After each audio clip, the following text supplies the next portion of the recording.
कोपरगाव शहरातील नगर मनमाड रोडवर साईधाम पाटीजवळ काल सोमवार दिनांक 23 फेब्रुवारी रोजी रात्री एक भीषण अपघात झाला। भरधाव वेगाने जाणाऱ्या कंटेनरने दोन दुचाकींना पाठीमागून जोरदार धडक दिली।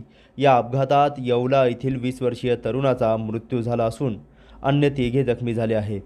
रोहन रवींद्र पगारे असे मृत तरुणाचे नाव आहे।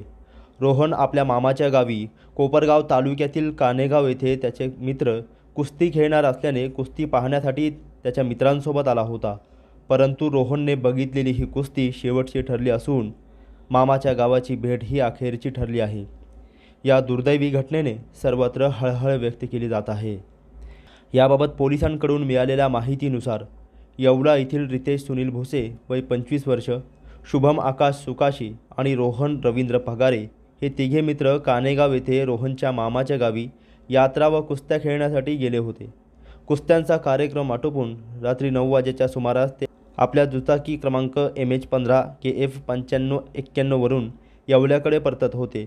नगर मनमाड रोडवरील साईधाम पाटीजवळ त्यांच्या दुचाकीसोबत आणखी एक अनोळखी दुचाकीस्वार जात होता।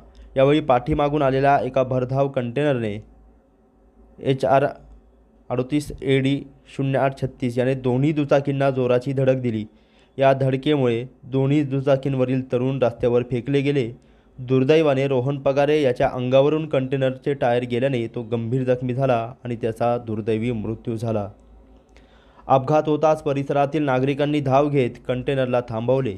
जखमींना तातडीने रफिक पठाण यांच्या रुग्णवाहिकेतून कोपरगाव ग्रामीण रुग्णालयात दाखल करण्यात आले, मात्र डॉक्टरांनी तपासून रोहन पगारे याला मृत घोषित केले।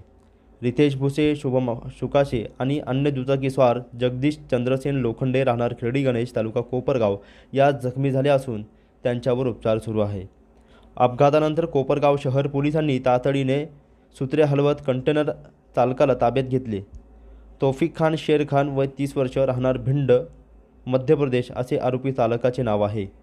रितेश भुसे याने दिलेल्या फिर्यादीवरून कोपरगाव शहर पोलीस स्टेशनमध्ये गुन्हा दाखल करण्यात आला आहे। घटनेचा पुढील तपास कोपरगाव शहर पोलीस ठाण्याचे पोलीस निरीक्षक रामकृष्ण कुंभार यांच्या मार्गदर्शनाखाली police head constable Amit Rathod हे करीत आहे। प्रतिनिधी मोबिन खान, माय न्यूज, कोपरगाव।